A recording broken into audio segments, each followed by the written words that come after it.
Hello, I'm Michael Pilarski, and today I'm here to talk about the intersection of Indigenous peoples' connections and communication with the lands and the seas, and the Fairy and Human Relations Congress and our work with fairies and devas.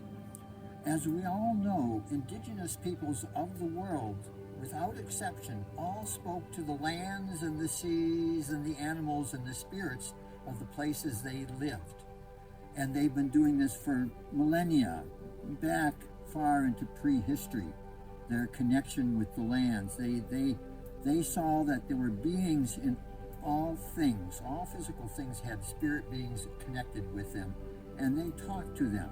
Their lives, in a sense, you might say, depended on it.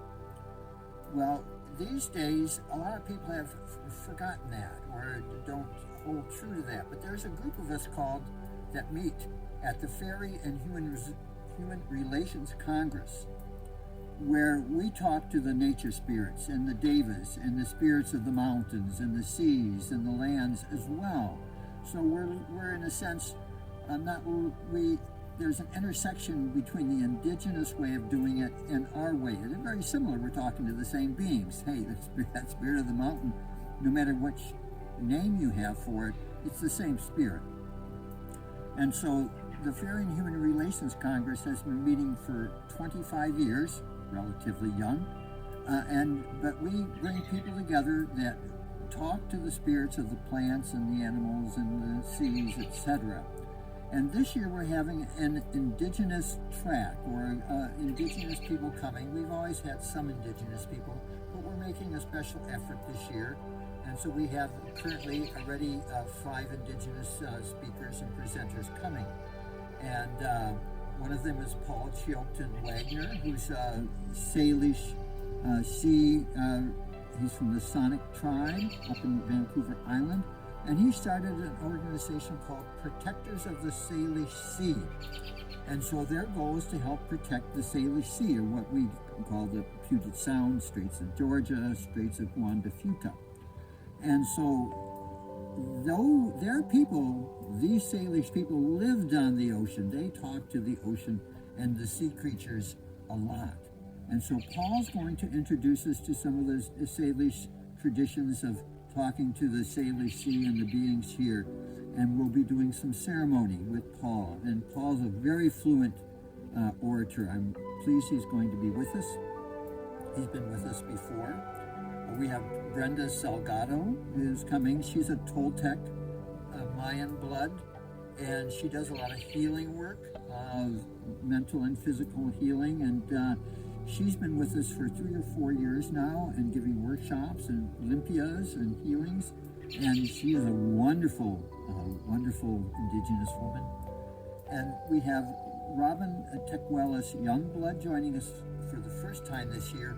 And Robin has traveled, and in her little biography it said that she's circumnavigated the globe 4 times in the last numbers of years. And she travels from giving talks and ceremonies and working with other Indigenous peoples and learning from them. So she's worked with Indigenous people from many parts of the world and has been parts of various Earth councils as a result. So she's bringing her knowledge.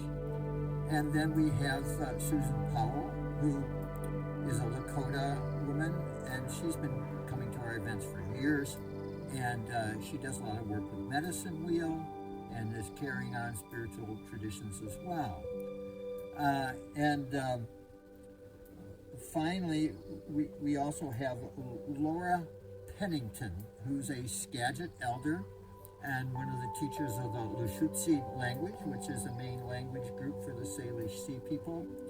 And Laura is a Skagit elder and has lots of stories and is steeped in a lot of her traditions. So she's a tradition carrier of today. All of these 5 people are tradition carriers, and they're all coming to our Fairy and Human Relations Congress to share and put together, in a sense, or compare or see the similarities between our different ways of communicating with the nature beings. And so we're very pleased that they're coming with us, and if this is the kind of thing you're interested in, check out our Fairy and Human Relations Congress at www.fairycongress.com. That's F-A-I-R-Y on the spelling.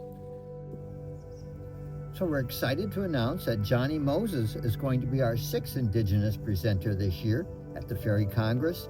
And Johnny is famous in the Pacific Northwest for his storytelling. And Johnny was brought up by the elders and the traditional carriers in his tribe. He wasn't whisked away to any boarding schools. He actually got the transmission of the knowledge, and he's sharing it he shared it widely with people in our region, and he's coming to the Fairy and Human Relations Congress to join some of his other Indigenous relatives. And so we're so excited that Johnny's coming, and that was really like the icing on the cake. Thank you. Among our native people, we believe that the stories are the teachings, and they're not just myth and lore. There are stories about myth and lore, but a lot of stories that are passed on from generation to generation were historical stories or stories of the family and how people survived, or how the earth survived, or the animals. Sometimes the stories is our connection to our ancestors or people that they loved, and a way, it's another way of communicating with them through the stories, is keeping the people that you loved alive in your heart.